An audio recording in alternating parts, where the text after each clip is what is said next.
আসসালামু আলাইকুম। আমন্ত্রণ বাংলাদেশ পাবলিক টিভি নিউজে। সাথে আছে আমি উমায়রা ইসলাম। উল্লাপাড়ায় ঘুমন্ত অবস্থায় বৃদ্ধাকে কুপিয়ে হত্যা। পূর্ববিরোধের জেরে দুগ্ধ সমিতির সাবেক ম্যানেজার সোবহান প্রামাণিক নামের এক বৃদ্ধকে রাতে ঘুমন্ত অবস্থায় নিজ বাড়িতে কুপিয়ে হত্যা করা হয়েছে।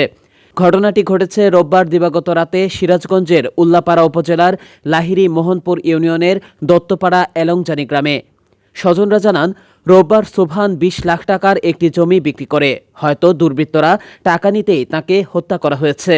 এছাড়াও গ্রামের একটি খাস পুকুরকে কেন্দ্র করে দীর্ঘদিন ধরে মোল্লা বংশ ও প্রামাণিক বংশের মধ্যে বিরোধ চলছিল।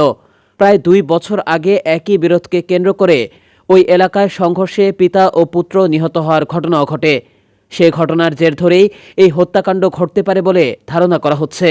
উল্লাপাড়া মডেল থানার ওসি মুক্তারুজ্জামান বলেন, খবর পেয়ে পুলিশ ঘটনাস্থলে পৌঁছে মরদেহ উদ্ধার করে ময়নাতদন্তের জন্য সিরাজগঞ্জ মেডিকেল কলেজ হাসপাতাল মর্গে পাঠিয়েছে।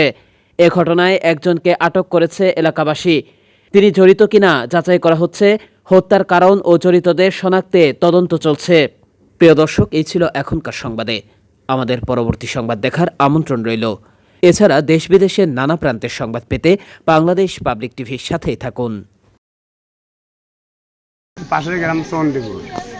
আমি সাবেক মেম্বার আবুল হোসেন। পূর্বের ছেলে মিরপুরে চাকরি করতো, বিয়ের পরে ওই ছেলেকে নিয়ে মারিয়ে ফেলায়।